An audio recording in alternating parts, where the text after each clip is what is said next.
Hello guys, welcome. In this video tutorial, we will learn how to sort by date in Microsoft Excel. Let us begin.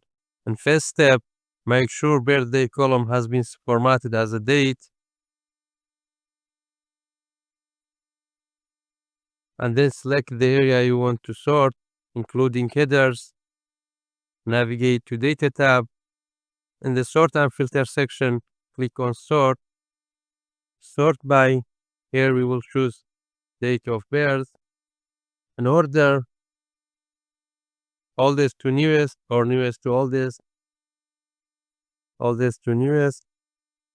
As you can see, the data are sorted from the oldest to the newest. If you would like to sort from the newest to oldest, select your data. Again from Data tab, sort newest to oldest, and then OK. If you are interested to know more about how to sort data in Microsoft Excel, check out the description. Thanks for watching. I hope you found this video to be helpful. For more daily tips and tricks, subscribe us and don't forget to like the video.